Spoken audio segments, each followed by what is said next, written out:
Hello everyone, কেমন আছো তোমরা সকলে? আশা করছি সকলে খুব ভালো আছো, সুস্থ আছো।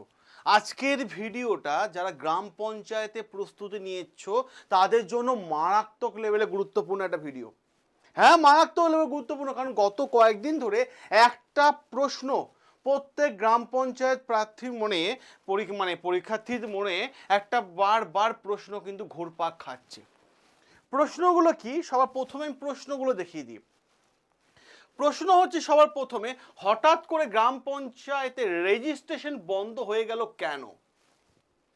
আর যদি বন্ধ হয়ে গেল তাহলে নতুন রেজিস্ট্রেশন কবে থেকে শুরু হবে, এই প্রশ্ন। নাকি 2024 সালের মতো আবার পুনরায় নিয়োগ প্রক্রিয়া সম্পূর্ণরূপে থমকে গেল, এটাও একটা তোমাদের মনের মধ্যে প্রশ্ন। অপরদিকে আমি আর একটা বলি তোমাদের, যে সব থেকে এই তিনটে গুরুত্বপূর্ণ প্রশ্ন না, এর সাথে আমি আরও একটা প্রশ্ন অ্যাড করে দেবো। জেনে রাখো যে অনেকে ভাবছে গ্রাম পঞ্চায়েত পরীক্ষা আদৌ হবে কিনা। দেখো, সবার প্রথমে যে প্রশ্নটা আসে, যে প্রশ্নটা আমাদের কাছে আসে, স্যার গ্রাম পঞ্চায়েতের পরীক্ষা কি আদৌ হবে?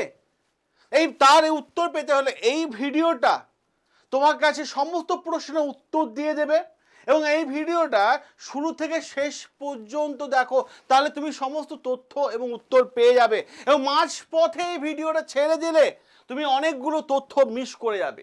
দেখো, সবার প্রথমে আমি তোমাদের একটা জিনিস দিয়ে বিষয়টা ক্লিয়ার করে দিই। তোমার এলাকায় মনে করো বা পার্শ্ববর্তী এলাকায় একটা শপিং মল আছে।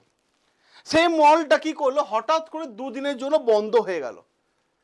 তাহলে কি মলটা বা শপিং মলটা চিরকালের জন্য কি বন্ধ হয়ে গেল? অবশ্যই না। ভেতরে হয়তো ইনোগ্রেশনের কিছু কাজকর্ম চলছে, হ্যাঁ, ভেতরে হয়তো কোনো কিছু সার্ভিসিং চলছে, আরও যাতে মানুষকে ভালো পরিষেবা দেওয়া যায়। ঠিক একই ঘটনা পঞ্চায়েতে ওয়েবসাইটের ক্ষেত্রেও হতে পারে। বন্ধ হয়ে গেছে, রেজিস্ট্রেশন বন্ধ হয়ে গেছে মানে এটা নয় যে পরীক্ষা হবে না। অনেক সময় বন্ধ মানে উন্নয়নের একটা প্রস্তুতি, এই কথাটা সবসময় মাথায় রাখার চেষ্টা করবে। প্রথমেই গুরুত্বপূর্ণ ঘোষণা আমি তোমাদের করি। সেই গুরুত্বপূর্ণ ঘোষণা কি, যারা পঞ্চায়েত পরীক্ষার প্রস্তুতি নিচ্ছ তারা এই হোয়াটসঅ্যাপ নাম্বারটা অবশ্যই কিন্তু মাথায় রাখার চেষ্টা করবে। এই হোয়াটসঅ্যাপ নাম্বারটার ওপর যাও এবং হোয়াটসঅ্যাপ নাম্বার হাই পঞ্চায়েত, দেখো লিখে দিচ্ছে হাই পঞ্চায়েত, লিখে পাঠিয়ে দাও। পঞ্চায়েত পরীক্ষার সমস্ত নোটস, ক্লাস নোটস, ঠিক আছে, আমরা যাদের ক্লাস করি থাকি সেই প্যাটার্নের নোটস সম্পূর্ণ ফ্রিতে যে পেতে হয়, এই হোয়াটসঅ্যাপ নাম্বারে হাই পঞ্চায়েত লিখে পাঠালে তোমরা কিন্তু পেয়ে যাবে। অপরদিকে আসি আমাদের আজকে যে গুরুত্বপূর্ণ জায়গা এবং আসি আমাদের মূল বিষয়ে, সেটা হচ্ছে বর্তমানে এই নিয়োগে যে কথা বলা হচ্ছে সেটা কি বন্ধ হয়ে গেছে? দেখো, আমি তোমাদের উত্তর দিয়ে দিই। 2024 সালে পঞ্চায়েত রিক্রুটমেন্টের যে নোটিফিকেশন এসেছিল সেখানে কত ভ্যাকেন্সির কথা বলা হয়েছিল? 6500 ভ্যাকেন্সির কথা বলা কিন্তু হয়েছিল 2024-এ।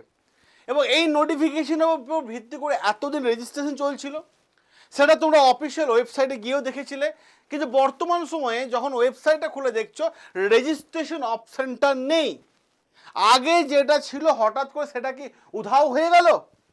আর এই উধাও হয়ে যাওয়ার জন্যই সমস্ত ছাত্রছাত্রীর মনের মধ্যে একটা টেনশন শুরু হয়ে গেছে যে হঠাৎ রেজিস্ট্রেশন বন্ধ হলো কেন, এই প্রশ্নটা আসছে।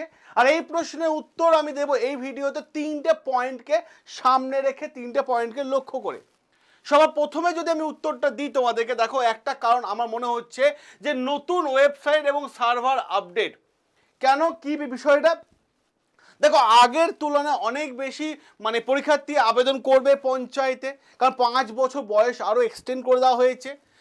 প্লাস বিগত বহুদিন ধরে এই পরীক্ষা নিয়োগ হয়নি। অতএব জেনারেল ক্যাটাগরি বয়স বেরিয়ে গেছে, যেখানে জেনারেল ক্যাটাগরি তোমরা দেখতে পেয়েছো যে 44 বছর বয়স হয়ে গেছে, ওবিসি 47, এসটি এসসি 49। ফলে আবেদনকারীর সংখ্যা বাড়তে পারে, যার ফলে ওয়েবসাইট এবং সার্ভারে প্রবলেম হতে পারে। তাই জন্য আগে থেকে মেনটেনেন্স করে নেওয়া হচ্ছে।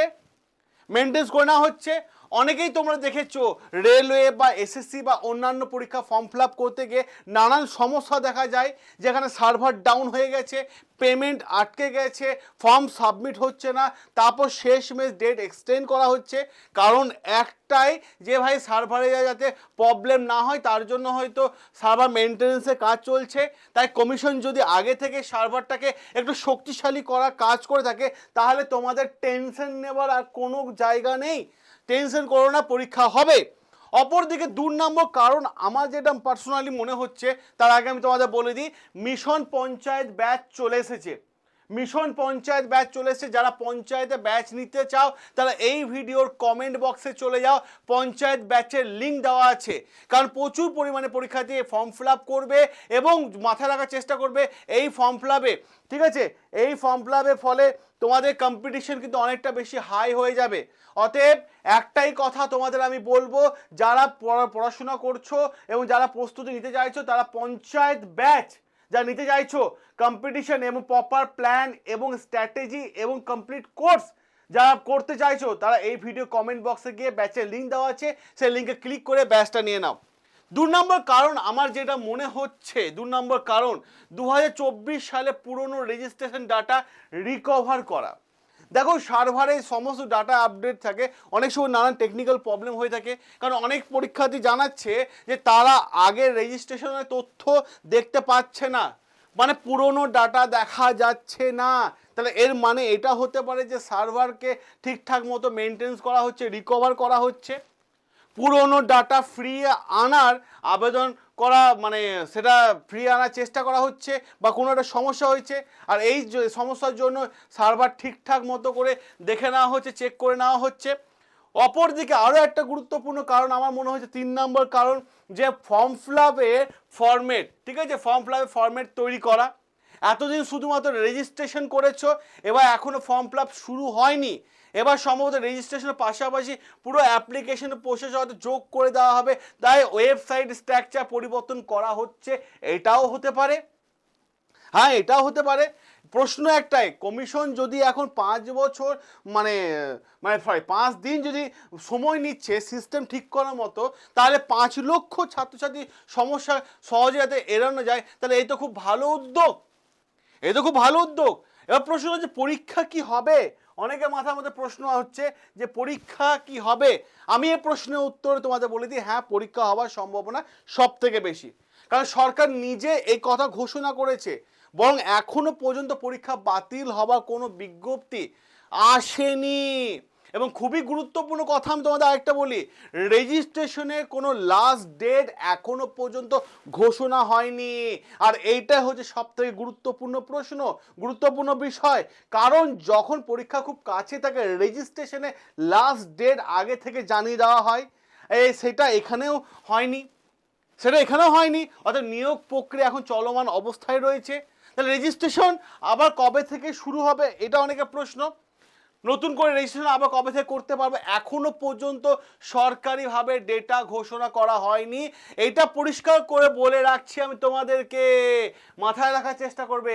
সরকারের তরফ থেকে এখনো তেমন ঘোষণা হয়নি, কিন্তু বর্তমান পরিস্থিতি দেখে আমার ব্যক্তিগতভাবে মনে হচ্ছে যে খুব শীঘ্রই রেজিস্ট্রেশন আবার চালু হয়ে যাবে, আবার চালু হয়ে যাবে। কারণ রেজিস্ট্রেশন বন্ধ হয়ে যাওয়া মানে রিক্রুটমেন্ট বন্ধ হয়েছে, এটা সম্পূর্ণ ভুল ধারণা। এই ধারণা চেঞ্জ করে নাও।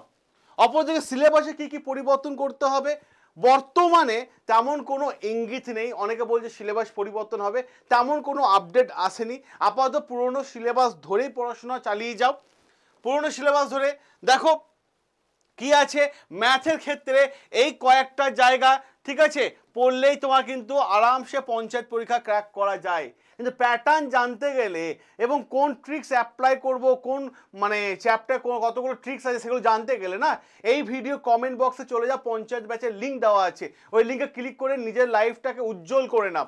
অপরদিকে ইংলিশে এই জায়গাগুলো tense, article, preposition, voice, narration, synonym, antonym, idiom, one word, আচ্ছা, কম্পোজিশন পড়তে হবে।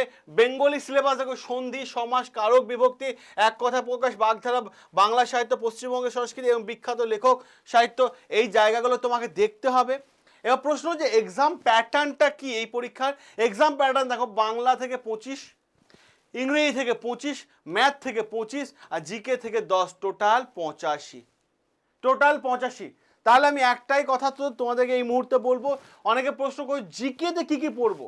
জিকেতে দেখো অনেকে ইতিহাস, ভূগোল, কারেন্ট অ্যাফেয়ার্সে বিশাল বই নিয়ে বসে যায়। আমি বলবো ভাই এত কিছু দরকার নেই, কারণ পঞ্চায়েত পরীক্ষার একটা নিজস্ব প্যাটার্ন আছে, ওই প্যাটার্নটাকে ফলো করলে না আরামসে তুমি ক্র্যাক করতে পারবে, আরামসে ক্র্যাক করতে পারবে। এবং সাথে সাথে ইম্পর্টেন্ট জায়গা আমি বলে দিই, রুরাল ডেভেলপমেন্ট, পঞ্চায়েত রাজ সিস্টেম এবং জিকে, এর ওপর যে জিকে হয় এইগুলো কিন্তু একটু বেশি করে পরিমাণে পড়তে হয়, কারণ তোমরা প্রিভিয়াস ইয়ারে প্রশ্ন দেখলে তোমাদের কাছে কিন্তু পুরো বিষয়টা জলের মতো ক্লিয়ার হয়ে যাবে। কারণ 10 নম্বরের মধ্যে 7 নম্বর তো এখান থেকেই আসে, 7 নম্বর তোমরা এখান থেকে আসে। অতএব অযথা ভাই আতঙ্কিত হবে না।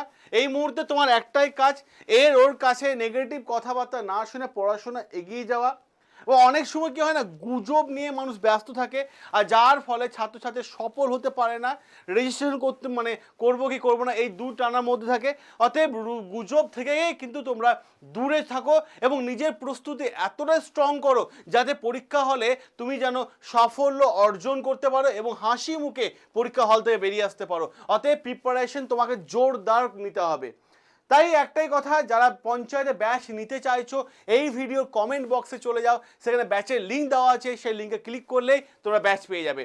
সকলে ভালো থেকো, সুস্থ থেকো, সাবস্ক্রাইব করে নিও আমাদের চ্যানেল, যেখানে প্রত্যেকটা বিষয় আমি তুলে ধরি তোমাদের সামনে। দেখা হবে তোমাদের সামনে নতুন আরও একটা নতুন আপডেট এবং ক্লাস নিয়ে।